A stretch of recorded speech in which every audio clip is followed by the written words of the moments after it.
You're listening to the N2K Space Network.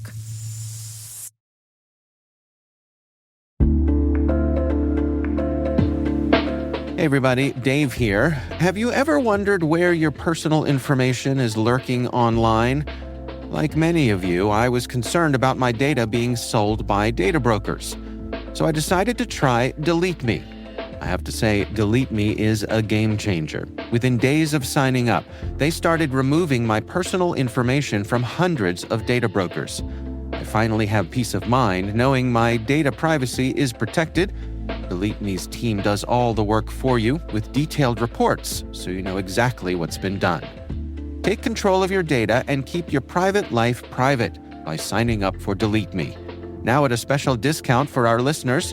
Today, get 20% off your Delete Me plan when you go to joindeleteme.com/N2K and use promo code N2K at checkout.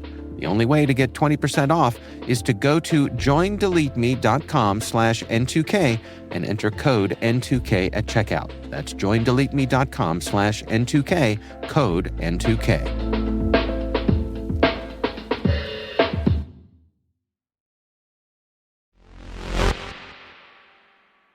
SpaceX has really set the gold standard for launch in the last few years.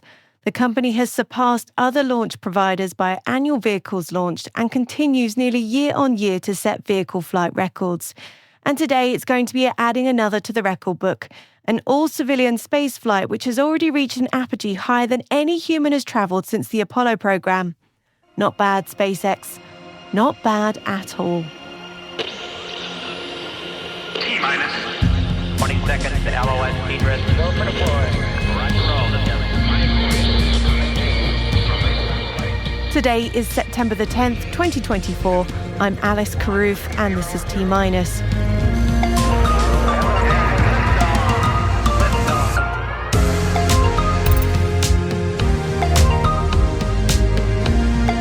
SpaceX launches the Polaris Dawn mission.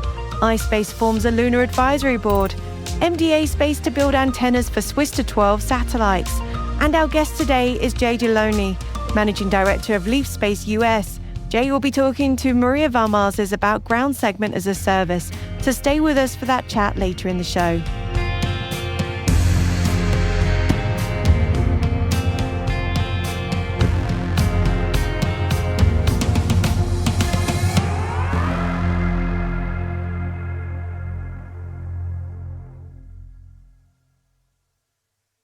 In the early hours here in the US, SpaceX's Falcon 9 lifted off from Florida carrying an all-civilian crew that plans to conduct the first privately funded spacewalk. There's been a lot of hype leading up to the launch of the Polaris Dawn mission, which has been rescheduled 3 times in the last few weeks. The crew, led by billionaire entrepreneur Jai Dialani, plans to spend 5 days in orbit testing out SpaceX technology that they say could be crucial for future deep space exploration. The spacecraft ascended to 745 miles above the Earth's surface. 8 orbits into the mission, the Crew Dragon's thrusters are expected to boost the apogee up to 870 miles, a record altitude for a piloted Earth orbit mission. Dragon will then descend to a cruising orbit of about 435 miles above the Earth. That 870-mile altitude is higher than any human has travelled since NASA's Apollo lunar program came to an end in the 1970s, and more than 3 times higher than the International Space Station. Dragon has initiated a 2-day pre-breathe process to prepare the crew for their upcoming spacewalk this Thursday, September the 12th. That 45-hour process aims to boost oxygen levels in the cabin while slowly decreasing air pressure to help remove nitrogen from the crew's bloodstreams. The planned spacewalk will be conducted by Jai Dialani and SpaceX crew trainer Sarah Gillis. They plan to take turns spending about 15 minutes each just outside the ship's forward hatch early Thursday to put new SpaceX-designed suits to the test. The day after the spacewalk, flight controllers plan to test a new laser link with SpaceX's constellation of Starlink satellites to relay communications to and from Earth from LEO. The laser is mounted in the lower trunk section of the Crew Dragon. We're going to be closely monitoring this mission over the next 5 days and we'll be bringing you updates throughout the week.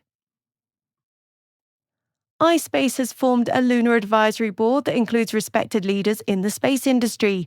The inaugural ispace Lunar Advisory Board includes former Director General of the European Space Agency, Jean-Jacques Dorin, Yoshinori Komiya, former Director General for Space Affairs for Japan's Minister's Secretariat of the Cabinet Office, Tomoya Thomas Okinero, former Senior Vice President of Commercial Business at SpaceX, and Alan Stern, former NASA Associate Administrator for the Science Mission Directorate. The board is expected to provide critical insights and recommendations to executives with iSpace's 3 international business entities in Japan, Luxembourg, and the US on issues related to business strategy, policy, technology, national security, and socio-economic assessments. Canada's MDA Space has been contracted by Swister 12 to provide antenna systems for 3 of the company's HummingSat satellites for geostationary orbit. The satellites will be deployed as part of the Inmarsat 8 program to provide safety services and support advances in emergency tracking. MDA Space will also design and configure the packaging concepts that are required on the GEO SmallSat platform. China has shared plans for its Tianwen-3 Mars sample return mission set to launch in 2028. The mission aims to bring back rock and soil samples from the Red Planet by 2031, making China the first nation to achieve a robotic return of Martian materials to Earth. Tianwen-3 will involve 2 spacecraft, one to land on Mars and collect samples, and another to retrieve them and return them to Earth. The goals of the missions include searching for signs of life and studying Mars geology. China says it plans to collaborate internationally to ensure planetary protection and joint research on the samples. And staying in China, the country's space agency landed its unmanned spaceplane on Friday. The spacecraft was launched in December of last year atop a Long March 2F rocket. Its mission was not shared publicly, and the capabilities of the spaceplane remain largely unknown.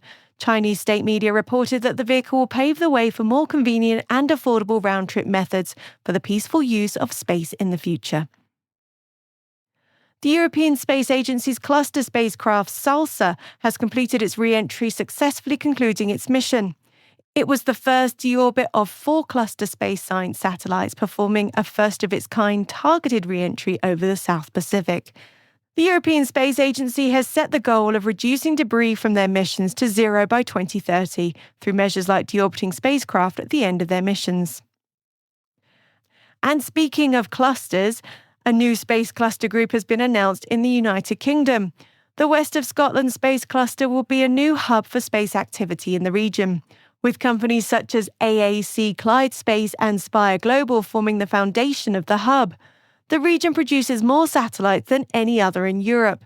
The West of Scotland Space Cluster incorporates industry, universities and colleges, as well as economic development and support organisations, aiming to capitalise and expand on existing regional strengths in space technologies. The iLaunch Trailblazer programme has announced a new partnership with Deloitte, Australia, connecting regional research and development with international organisations to develop and commercialise Australian space technologies. The new partnership plans to build the iLaunch Global Pathfinder program to extend to a larger international market. According to the press release, this expansion will open opportunities for Australian research and businesses, effectively propelling their research capabilities onto a global platform. And the European Space Agency has carried out the first 3D metal printing in space aboard the International Space Station. The metal 3D printer built by Airbus was transported to the ISS in January. It was installed on board the ISS Columbus module in May of this year, and the printer door was sealed by ESA astronaut Andreas Mogerson before the printing process began. Print operations were overseen by the French space agency CNES from the Control Centre for ISS Payloads. 2 operators from Airbus and CNES ensured that the process ran smoothly. After months of tests, astronauts were able to retrieve the first samples in late August. That concludes our briefing for this Tuesday. Check out the links in our show notes for further information on all the stories we've mentioned. We've also included an announcement from Rocket Lab on their new Chief Operations Officer. Hey T-Minus crew, if you're just joining us, be sure to follow T-Minus Space Daily in your favourite podcast app. And also do us a favour, share the intel with your friends and co-workers. Here's a little challenge for you. By Friday, please show 3 friends or co-workers this podcast. A growing audience is the most important thing for us, and we'd love your help as part of the T-Minus crew. If you find T-Minus useful, and we really do hope you do, please share so that other professionals like you can find the show. Thanks, it really does mean a lot to our team.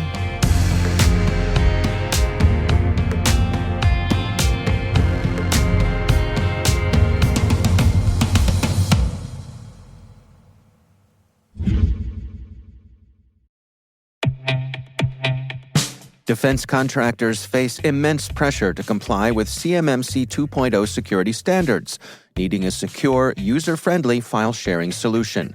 Kiteworks, a FedRAMP moderate authorized solution, supports nearly 90% of CMMC 2.0 Level 3 requirements, reducing compliance effort and cost.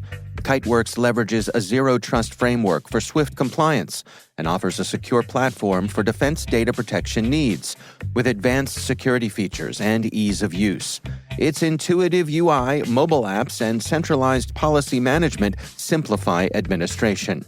Accelerate your CMMC 2.0 compliance and address federal zero-trust requirements with Kiteworks' universal secure file-sharing platform made for defense contractors. Visit kiteworks.com to get started.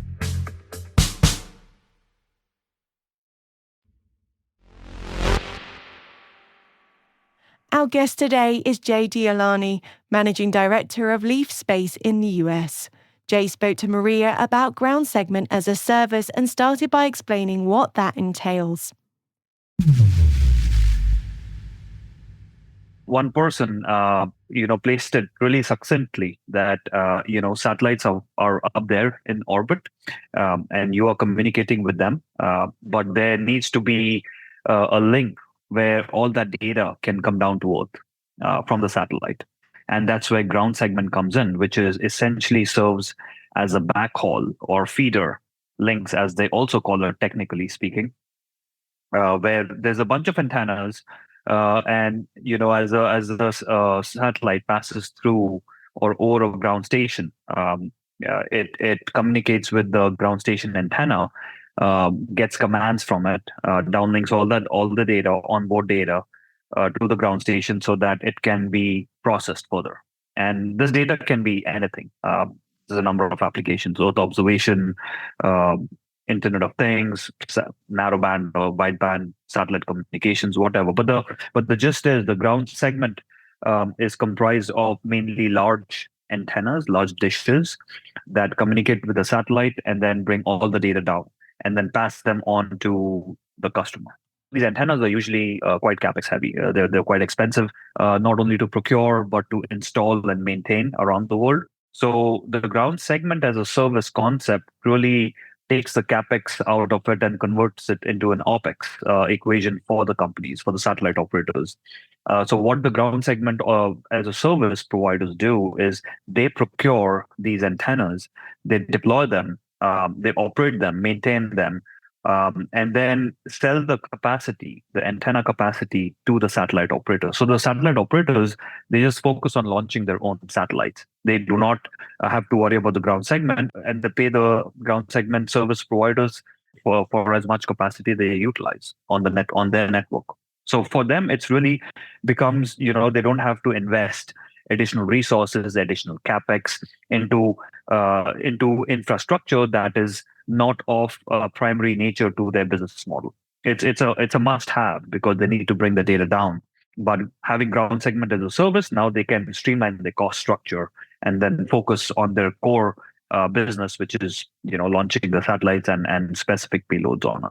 That makes sense. Yeah, I traditionally I would imagine it was a sort of a bundled situation. You needed to have all these things sort of lined up in place before you could move ahead with your mission. And now, especially with the huge proliferation of satellites we see in all sorts of sectors, but just the sheer number that we've got, I can't imagine. I mean, capacity for on the ground is definitely always a concern. It's a growing concern, and I imagine that this approach can help really alleviate that. Where if you're launching a satellite or a series of satellites, you don't have to also figure out how you, as you said, to have that investment for a ground segment. But I'd love to get your thoughts on that capacity question, because that is something that I know is a really pressing issue, is trying to figure out who you can downlink to, I think. Right? I mean, how what are your thoughts on that?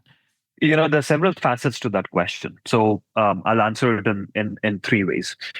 One of them is, we cannot install ground stations or antennas anywhere around the world where we want.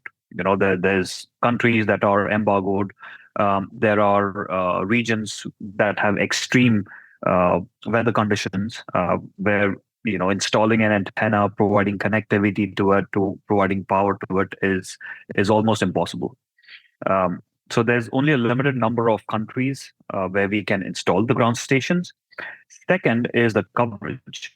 The real, I would say, benefit of using ground segment as a service provider is the ground segment as a service provider is focused on setting up as many antennas throughout the world globally as possible. So the more the regions, the better the coverage, the more opportunities there are for the satellite operator to maintain contact or have contact with these antennas and be able to command the satellite or download the data. And the fresher the data, the more importance it has. They can sell it at the premium. Now, having said that, the third part is regulatory challenges.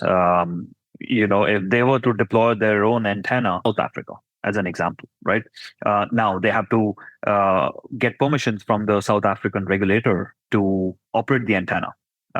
They have to deal with that additional overhead and burden, which Leaf Space as a ground segment as a service provider alleviates that burden as well, because where we deploy our antennas in different regions, we also obtain regulatory authorizations so that our customers can start operating over those antennas right away as soon as the antenna is operational. So we take that burden off of the customer, and that's been one of the biggest pain points for all our customers launching satellites. Absolutely. So I can imagine the flip side of using a service that is not solely dedicated to a mission would be tasking or scheduling. So my understanding is you all have a really interesting solution around that. I would love to hear more about that, because that one I imagine is a big question for a lot of folks. Yes, and so right from the start, what we have done is we have defined our architecture natively in a software-defined fashion, so that it's configurable. And since every customer of ours, there is, I would say that every mission is different. Every mission's requirements are different. Like, for example, if there's an Earth observation provider, they may need a pass every orbit. If there's a new provider which is launching a technical demonstration satellite, they only may need 1 or 2 passes per day, and they may only need a backhaul or bandwidth of, like, say, less than 20 Mbps, for example. Earth observation might need a really high data rate downlink. So we need to comply with all these different requirements and be sure that the ground station can satisfy these requirements for all our customers. And you see there's different types of missions going up now. Earth observation, remote sensing, there's orbital transfer vehicles, which can do maneuvering between orbits. There's technical demos, there's narrowband satellite communications, there's wideband satellite communications. Wideband as in like very high, ultra high data rates. There's a new crop of satellites going up that are involved in rendezvous and proximity operations, RPO operations, as well as in-space manufacturing is becoming a new target as well. So each of these missions are so specific in their requirements from the ground segment. We look at all these requirements. We collect all these requirements from different customers. We collate them. We come up with different capabilities, different feature sets. And being natively software defined allows us to do that quickly. So we have in-house software development guys that develop or enhance our software-defined radios that are residing on the ground station, because every satellite has a different radio on board, has different communication requirements. Having the software-defined radios on our ground stations allows us to configure them on the fly in real time. The other aspect of being software-defined is we have an automated network scheduler. which runs on the cloud and automatically schedules contacts or visibilities, as you call it, across all our ground stations. Currently, we have 26 ground stations over 17 locations, and we are expanding at a very rapid pace. We closed our Series B last year. It was around $40 million US dollars. Congratulations! And that has That's great. fueled. Thank you. It's been a big help for us to be expanding our network. The number of satellites on our network is just increasing, and handling or providing the capacity or the service to all these satellites is only possible through our automated scheduling platform that we have been operating. We have a patent on it as well. Allows us to just snap new satellites right in, have them interface or utilize the ground stations without much of a lift on our side. You all mentioned zero trust security architecture, and that makes me happy as a cybersecurity person just to see that get a good mention. Again, given you all are very software focused, also that makes a lot of sense that you can bake that in. I imagine that's also a serious requirement, given that you work with a lot of different customers, to have that security baked in. Increasingly, yes. Cybersecurity is becoming a big part of our offering as well. And we are actively looking at what needs to be done on the cybersecurity side. So we have an inherently we have a zero trust architecture. So even if we get hacked, the customer's data is still protected. And we are looking at the different standards across Europe and North America as well. ISO 27001 and in Europe, and the NIST 800-171 in the US. So we are in the process of getting those certifications, compliances. So that's we do view that as a big requirement of especially the defense. Defense requires us to be compliant with these standards. So also our customers who are serving the defense markets.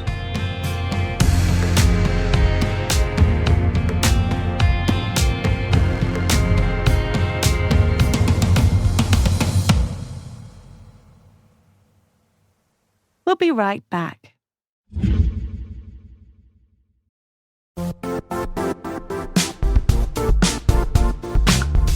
The IT world used to be simpler.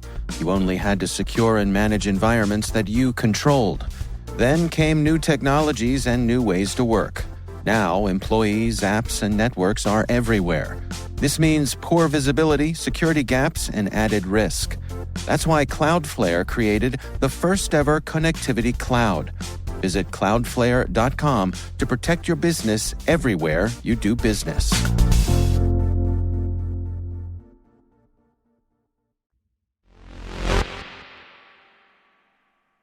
Welcome back.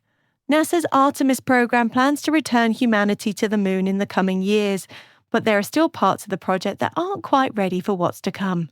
So how do you solve problems with your ambitious space programs? You crowdsource, of course. NASA has used competition to drive innovation to produce products and programs that create new ways to solve the space agency's biggest problems. Cue the NASA Lunar Navigation Challenge, which should really be challenges. For Challenge 1, NASA is seeking an orienteering aid that will help the astronauts navigate on traverses away from the lunar lander and return back. While there were similar devices available to the Apollo astronauts, NASA is looking for new and unique solutions. Devices must be accurate, easy to use, and be able to be used on the moon's surface by an astronaut wearing pressurized gloves. If your solution is one of the best, you could be eligible for a share of the $15,000 prize purse. For Challenge 2, NASA is looking for assistance on getting to and mapping the bottom of Shackleton crater. The design must work in the extreme conditions of the lunar South Pole and Shackleton crater, map the crater, characterize and quantify what's in the crater, and send the data back to be used for future missions. If you can solve this challenge by describing your design concept in detail, you could be eligible for a share of the $30,000 prize purse. In addition, there is $5,000 in prize money to be distributed among the solutions from both challenges that show exceptional achievement. So if you've got some solutions, you best get the ideas to NASA before the deadline of November the 25th. Happy problem solving.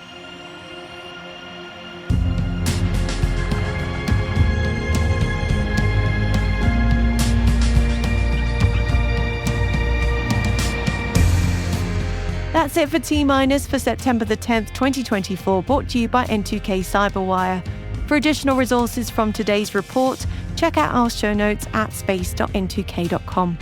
We're privileged that N2K and podcasts like T-Minus are part of the daily routine of many of the most influential leaders and operators in the public and private sector, from the Fortune 500 to many of the world's preeminent intelligence and law enforcement agencies. This episode's associate producer is Liz Stokes. We're mixed by Elliot Peltzman and Trey Hester, with original music by Elliot Peltzman. Our executive producer is Jen Ivan. Our executive editor is Brandon Karpf. Simone Petrella is our president. Peter Kilpie is our publisher. Our interview host was Maria Valmarzes. And I'm Alice Carruth. Thanks for listening.